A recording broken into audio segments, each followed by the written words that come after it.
and then also picking up the kill onto Phoenix, that was a truly good play. Of course, Santorin and Dyrus, will be hearing from them in a minute. They're getting themselves set up. And yeah, the unsung heroes, but neither of these guys died. The two frontliners to go 0 deaths in that game, pretty impressive when you're facing. Everybody went 0 deaths, save for Turtle at the very end. That's true. I suppose you're right. TSM really didn't give up very much, but hey, it's still good no matter what. To put on a performance like that. You talked about Jarvan being squishy early on. Dyrus relying on items and actives for his durability to make himself essentially untargetable. Actually, literally untargetable. Good stuff. Okay, so TSM come out of this week looking very good. Yeah. 3-1, 2-0 week for them. CLG, again, before, also 2-0 week for them. So it looks like they've hit the ground running very well. I'm just blocking some. What? Oh, blocking, yeah. No one else gets to talk to us, yeah. TSM, a 2-0 week, though, they are definitely on point. There were questions asked about them after their weak performance at IEM. They dropped Unicorns of Love, didn't look very good there. People are like, wow, Santorin, what a bad fit for this team. I don't know if it's going to be very pretty. And we keep covering things over. We talked about that a lot, too, right? Big stage.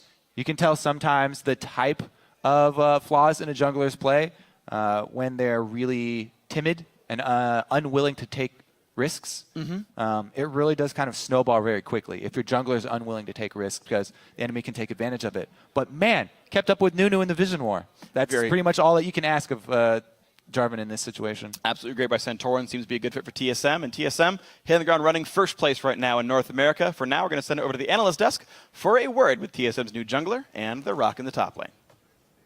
Thank you, Freak. I am joined by Santorin and Dyrus after a fantastic win there. You both managing to come out of it with 0 deaths, so fantastic score lines. I'm sure the fantasy owners will be happy. Except Turtle.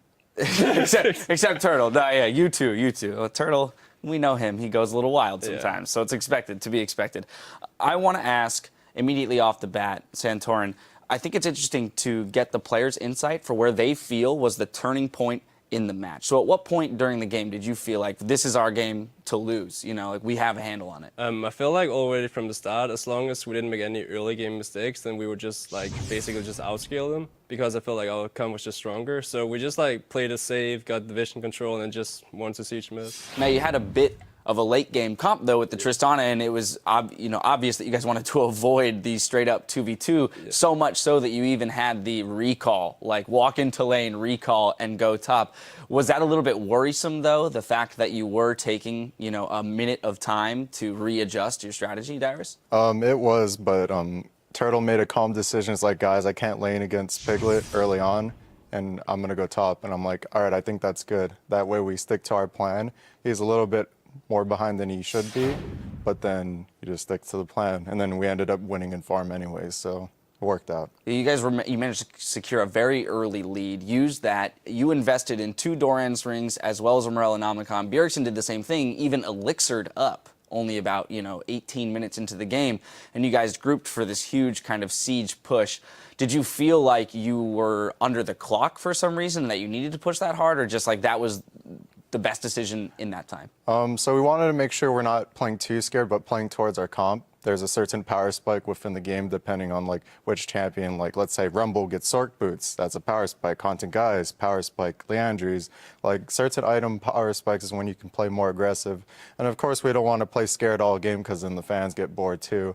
You don't want sure to that's just appreciated. Yeah, you don't want to play a passive game all game. You want to play towards your comp and play it properly. And we played it properly, and we wanted to try and keep on pushing an advantage, but the game just wasn't moving, so we just kept playing on the game and edging it on until we could get to that point. So, Santorin, in those moments of lull that Dyrus just described, the fact that sometimes you aren't able to push directly for an objective, do you find that those are actually harder to navigate than when you have a clear directive? It's definitely easier when you know where just to go, but I feel like, as I said, we had the better scaling comp, so we didn't have like a clock timing and stuff. So it's like really easy just to stay calm, wait for the opportunities, and then go for them. And then I do want to jump into a replay. We're going to go to the top lane 31 minutes into the game. You guys come out of this fight 3-0. It was a pretty fantastically played fight for both teams. Santorin, I want you to walk me through it because I want to get the mindset of how you guys approach a team fight strategically with the team comp that you had, which is a double AP, somewhat siege-oriented composition. So we're going to pull that up on your screen, and I'll let you walk through it. So here we far ahead. So like here we're just like trying to siege and make sure they can't flank us with Na. And we know that if they are running into us, we can just like keep kiting them and we'll win like eventually. And here we get a free kill on Nuno, and then Quas is like out of position. He's way ahead from the team. And then we get a Piglet catch and we just like kill him, I think. Actually, no. Not over yet. Yeah. Not Okay, quite here over we yet. get, yeah. Well, it was here a we get long Phoenix. fight. It was very close, honestly, for it to go both either way. There's the Yeah. important part. Okay. That was the bottom. Dyrus, I have to ask, Lissandra, she's deceptively tanky and zony in the sense that she has her ultimate to throw on herself as well as Zonia's. Piglet was effectively zoned in that fight for about 9 seconds, just from the fact that you were in between him and the team in your own Ice Tomb and in your own Zonias. Do you find that that is the most attractive part of her kit? Personally, I gave most of my farm to turtles, so I was more focused on not dying than zoning people. I did have Zonias, so I was in the middle of the fight. I'm like, oh, I'm here. If I don't ult myself, I'm dead. If I don't Zonias here, I'm dead. If I don't flash here, I'm dead. And then I didn't die. All right. Well, what more could you ask for, right?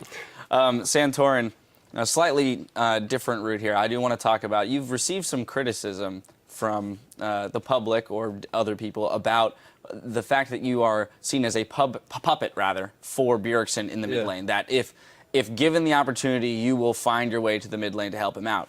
Bjergsen, on the other hand, has given you a ton of credit for being a fantastic jungler and has a ton of praise for what you add to the team. I wanted to ask you, what do you feel is your style of jungling and your role on the team? God.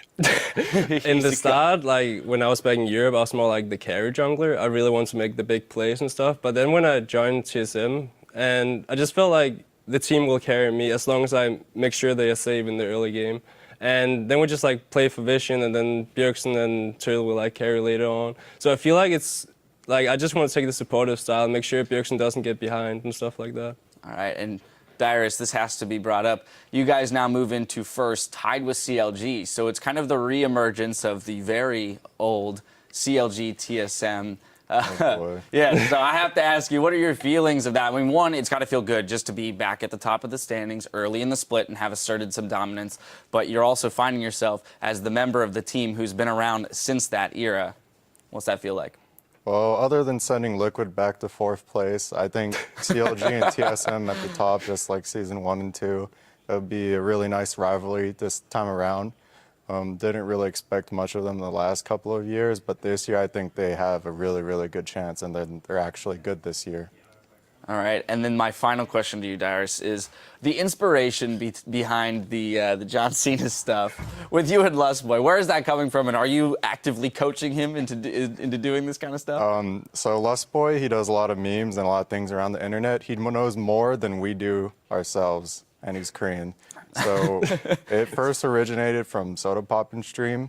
It was a sub emote, and then I picked it up, and I watched the prank call, and it's really, really funny. And then he just picked it up, and it was hilarious. Already getting a handle on the pop culture here in North America. Well, gentlemen, again, congratulations on a very solid victory. Your move into first place, and good luck in practice and your games next week. Now, when we come back, Team Impulse and Teammate will meet on the Rift to battle it out for honor, glory, and our collective entertainment. So keep it tuned right here.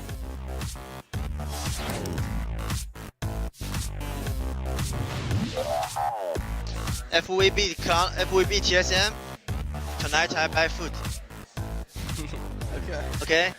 Santorin, true damage. The Black Shield didn't do much of anything. It finally did stop some W. Phoenix cleanses, but he cleansed early. Oh, God, special. There's a surprise binding. You were right after all. Santorin goes for the dunk. Special flashes out. Gets the kill. Anyway. No. Kite back. I'm damaging Piglet. Kite back. Piglet. I'm nothing. I'm shooting turret. More done here. Quas gets locked up. Special gonna get bursted down. That's a 1-for-0. TSM end the week tied for first place.